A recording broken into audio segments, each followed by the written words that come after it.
Good evening and welcome to ITV News. This is Monday night's calendar. Yes, hello, thanks for joining us. Here are tonight's main stories. Locked out of an education despite his disabilities, 5-year-old Phoenix was placed in a mainstream school and now cannot access his classroom in a wheelchair. There's a little boy here that really wants to learn. He fought so hard to still have a life, and to me that life should be fulfilling and we shouldn't have barriers after barrier after barrier.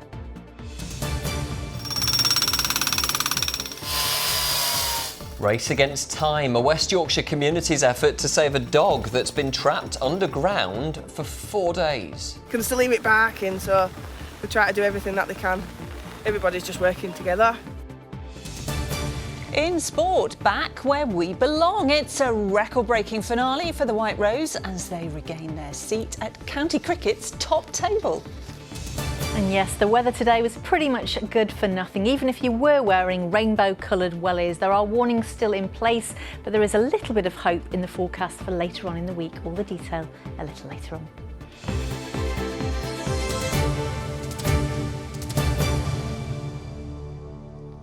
But first, to the mother who says her disabled son is literally being denied access to an education because he can't get up the stairs to his classroom in a wheelchair. Phoenix Ray almost died during childbirth and now has cerebral palsy and relies on a feeding tube. Now, despite this, the 5-year-old was turned down for a place at a special school and told to attend a mainstream primary. Well, with Phoenix now unable to reach his classroom, his mum Callie says it's just another barrier he's had to face in his young life. Katie Oscroft has the story. Oh my gosh, you're so good at smiling, aren't you? Callie loves playing at home with her little boy, but Phoenix is 5 now and she'd really like him to learn in school. He was born prematurely, he was brain damaged. He almost didn't survive his traumatic entrance to the world. For a little boy that we sat in the hospital with and were told that he probably wouldn't be able to do anything, he is just amazing. Phoenix was denied a place at special school and sent to learn in mainstream lessons, but there were steps up to the class and not enough space for his wheelchair. How did it make you feel when Phoenix and his wheelchair just couldn't fit in the school? Awful, to be honest, because there's a little boy here that really wants to learn. It's just another barrier for children with disabilities, and as a parent to then be told you cannot fit your child in a classroom, it's not good enough, it just isn't. And then to have the door slammed in our face so many times. He's had access on a piece of paper. It states that he can go to a certain school, but he can't even get up the steps to access that school. In a statement, Derbyshire County Council said, "We accept our SEND assessment service should have worked in a more timely manner on Phoenix's case, and we are very sorry his family had to escalate their concerns through our complaints process." The statement went on, "We continue to work closely with Phoenix's family to secure him the right school placement to meet his specific educational needs." Callie continues to fight for Phoenix to be educated in school, but fears he will be 6 before he starts. You've gone through so much of the challenging birth and everything, and you've gone through all of that, and you've seen the fight that he's got in him to still be here. He fought so hard to still have a life, and to me that life should be fulfilling and we shouldn't have barriers after barrier after barrier, and we shouldn't just be seen as a piece of paper.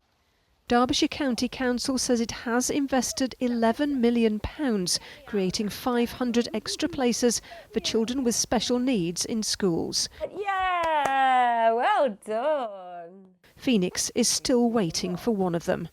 Katie Oscroft, ITV News, Chesterfield. Well, Katie joins us in the studio now. And Katie, clearly Phoenix's family want him to go to school, and I understand that they say the school that he has been sent to have tried their best. So what's the issue here? Well, Michael, we know that there are around 5,000 families across the country who say their child is denied access to a special education place. So this is not a Chesterfield problem. The buck really stops with the government, and the Department for Education said this to us today. For too long, children and young people with SEND and mental health concerns have been let down by a system which isn't working, and it goes on, we're determined to tackle these issues head on. So is the government promising to, bring about these changes very soon? That seems unlikely, Lara, because the disclaimer in the statement says there is no magic wand to fix these deep-rooted issues immediately. And as an example of how deep-rooted they are, on tomorrow's calendar, we'll hear from the parents of Casey and Cole from Doncaster. Twins, their parents have been told by their special educational nursery to look for a place elsewhere, as it may close down by December. It is heartbreaking, isn't it, to listen to parents like Callie talk about her son's struggle for life and now the extra hurdles he has to overcome. And Phoenix is by no means the only child in this position. Yes, you really feel for the parents, don't you, in this situation? Thank you, Katie. Well, next to community's rescue efforts that have been going on for 4 days as it battles to save a family pet. Yes, the dog, a Jack Russell cross called Rose, slipped between a crevice in rocks near her home in Halifax. The fire service did spot the dog on its cameras, but decided a rescue operation was just too risky. But the local residents have come together, some working through the night, determined to get Rose out alive. Well, Helen Steele has spent the day at the heart of the rescue operation, and she can join us now live. Helen, what exactly is happening there right now? Well, as you say, people have been here for 4 days straight, and today is by far the worst as they face terrible weather conditions and the fact that they really are facing a race against time. But it has been a huge community effort. Not only have friends and family been here today, but we've seen demolition companies, we've seen potholers trying to come and help. And what is clear from being here today is that nobody is giving up. Down a ravine in Halifax, an ongoing rescue mission. Drills, breakers and other power tools, all donated by volunteers. And it's all for a small terrier called Rose, who's been down there over 100 hours. Can still leave it barking, so we try to do everything that they can. Volunteers, some who've worked 48 hours straight, say they won't give up.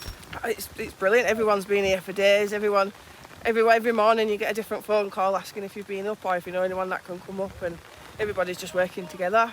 It's fairly risky, but I mean, obviously people are desperate to save this dog, aren't they? Yeah, they won't leave. Yeah.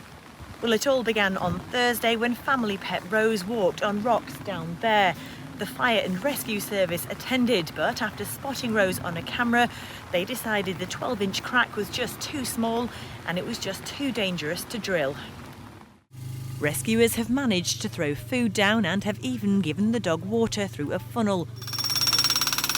But it's a painstakingly slow process because of the danger posed by demolishing the rock. With the weather against them, it really is a race against time for Rose the dog.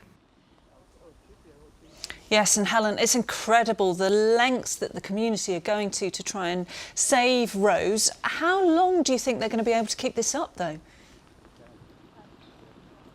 Well, hopefully they won't have too much longer. We have just had an update, and that is that rescuers down there have set eyes on Rose. She is alive, and she is currently moving around in a hole deep inside the rock. So now the focus is shifting from drilling down into that rock to trying to fish her out. It could take some time, but hopefully there will be a positive update. Amazing, Helen. Thank you very much. Do keep us updated throughout the programme. Now, Rishi Sunak, who was the first Yorkshire constituency MP to become Prime Minister, has opened the Conservative annual party conference for the last time, while 4 hopefuls battle to become his successor. One of our region's MPs, Robert Jenrick, is the front runner, and our political correspondent Charanpreet Kaira was watching as he addressed the conference this morning. Now, Charanpreet, could he actually be in line to win? He certainly could, Lara. At the last vote by MPs, he was in pole position, ahead of the other candidates, Kemi Badenoch, James Cleverly and Tom Tugendhat. Next week, MPs will vote again to whittle down those 4 to the final 2. And it's here in Birmingham that the candidates will be doing their best to try and mop up any MPs who still haven't decided who they're going to vote for. Now, for the past 14 years, this Conservative conference has been headlined by a Prime Minister, but this time it's instead all about the leadership contest. Now, Rishi Sunak has graced the stage for the final time. He's made a short speech. Now, the question for voters in our region is, will the next leader of the Conservative Party be another calendar MP? Cheer up, Rishi! He might not have had much to smile about when he departed Downing Street after leading his party to their worst defeat in history. But no hard feelings from those queuing up to bid him a final farewell. As you know, this is my final conference as leader. A new leader of our party will be announced in just 5 weeks' time. So I'm not delivering the usual leader's speech, and instead, this week the stage will be for the 4 leadership candidates. As Sunak exits stage left, fellow Yorkshire Tory members still haven't lost their faith in him. I adore him. And that was 7 years ago. And I'm afraid they tried to talk me out of voting for him, and there was no way I was ever going to not vote for him because I saw the other side of Rishi. But he led your party to a historic defeat, didn't he? I don't think anyone could have done any better. Couldn't. No, they really couldn't. Rishi was a true family man. I thought he was a lot better than people gave him credit for, and he got a bit tough with sort of the bum end of a 14-year government after a pretty disastrous previous Prime Minister. I think he hit upon a very bad time to be Prime Minister, given the legacy of what went before him. He probably made the wrong decision to go to the country so early. But I've got a lot of time for him. Now, though, it's time for a new leader. Ladies and gentlemen, please welcome to the stage the Member of Parliament for Newark and your next leader of the Conservative Party, Robert Jenrick. Taking centre stage, Robert Jenrick. Once a thorn in Rishi Sunak's side, he quit as his immigration minister, saying the former PM's Rwanda plan didn't go far enough. Robert Edward Jenrick is duly elected for the Newark constituency. But 10 years after becoming Newark's MP, Robert Jenrick is now the front runner in the Tory leadership race. It's a very good conference so far. It's a great atmosphere. Enjoying myself. At the last count, 33 MPs stood behind Jenrick. He has to keep that momentum going if he wants this limelight to last. Jarynpreet Khera, ITV News, Birmingham. Yes, well, we should watch with interest, won't we? Now, in other news today, a murder investigation is underway after the death of a man in Harrogate. The body of a man in his 50s was found at a flat on Strawberrydale just before 11 o'clock last night. 2 men aged 26 and 34 have been arrested on suspicion of murder. A man in his 40s has also been arrested on suspicion of assisting an offender. North Yorkshire Police has referred itself to the police watchdog after having previous contact with the man who's died. Now, to some of the extreme measures, including skipping meals, that Yorkshire students are having to turn to as they increasingly struggle to make ends meet. Yes, the National Student Money Survey suggests many are worried about covering day-to-day costs like food, travel and rent. Lauren Hall's been hearing from one student in Sheffield and the lengths that she's gone to stay afloat. The start of the academic year is a busy time for students like Isabella Francois, a journalism student at the University of Sheffield. And she's having to deal with a lot more than just her studies. I have 2 jobs and I just work full time when I'm at home. I've also had to, I wouldn't say I've skipped meals, but I just sort of changed what I eat. So, I don't know, less meat because that's more expensive. I've definitely noticed my food shop from first year to now, it's just got so much more expensive. According to the National Student Money Survey, each month students are spending an average of £1,104. But the average maintenance loan falls short by £504 a month. More than 4 in 5 students worry about making ends meet, So much so, 2/3 sometimes skip meals, and nearly half have considered dropping out of university. The findings from our research and research from across the sector does clearly point to the fact that right now is possibly the hardest time ever, at least in recent memory, to be a university student. On a daily basis, are you feeling that squeeze in the cost of living? Yeah, Yes, definitely. yeah. Cutting back on my food shop sometimes, or waiting an extra week to do my bills. It's difficult. Yeah. We're lucky with this university to have a lot of help, and I feel like other students might not have the same help as we get. Students here are offered free hot meals, free travel, free membership of clubs and societies, and for those who are struggling, there's a food bank as well as hardship funding. They come here because they want to get that career, they want to have that qualification, and if there's anything that we can do to support them to achieve that, then that's what we're going to do. The Department for Education told us the government's determined that the higher education funding system should deliver for our economy, for universities and for students. We will look carefully at all options and come forward with proposals. These students aren't expecting things to change anytime soon. Like many others, they've come to accept that financial struggles are part of university life. Lauren Hall, ITV News. OK, still to come on Monday's calendar with all the weekend sport, including a convincing 3-0 win for Leeds United against Coventry. Now then, what would it take to convince you to make the switch to an electric car? Well, industry experts now say that many drivers will need financial incentives as costs continue to go up. Yeah, the sale of new petrol and diesel cars is due to be banned from 2030 to meet climate change targets. But with the average price of a vehicle now topping £40,000 and road tax for EVs being brought in next year, there are calls for the government to do more to supercharge ownership. Chris Conway has more. For many, electric cars are key to helping the UK accelerate towards green climate targets. But the vast majority of EVs aren't cheap, and it's the overall costs that have put the brakes on the ownership dreams of Connor from Wakefield. The world is going more and more electric, and everybody needs to do a bit. I just can't stomach it. You know, a 10 times increase on an electric car wipes away any potential savings, and it goes from wanting to do your bit to a pure kind of financial constraint holding me back. Next year, electric car drivers will pay vehicle tax for the first time. Figures show the average cost to buy an EV in the UK now stands at around £46,000. In the first half of 2024, electric vehicle production fell by 7.6%, with just over 157,000 cars rolling off British production lines. That slowdown, combined with high costs of purchasing EVs like this one, has led to calls for the new Labour government to provide further financial support packages, removing any remaining bumps in the road on the journey of switching from petrol and diesel to electric cars. Over the coming years, 1 in 3 sales in just 2 years' time needs to be an electric car. We launch payment parity, so it's the same monthly payment whether it's a petrol car or an electric car. Trying to overcome some of those affordability challenges is also one of the key things as an industry we need to do to get more people to consider electric going forwards.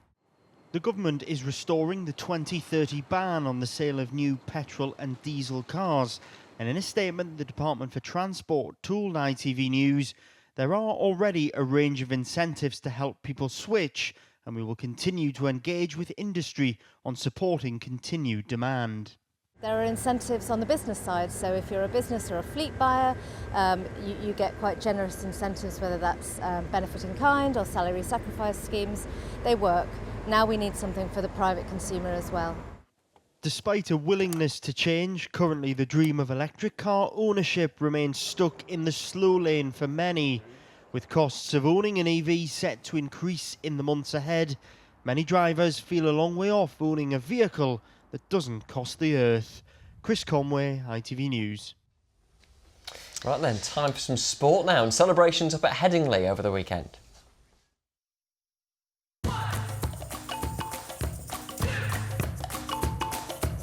Xero Accounting Software sponsors ITV Regional Sports Report.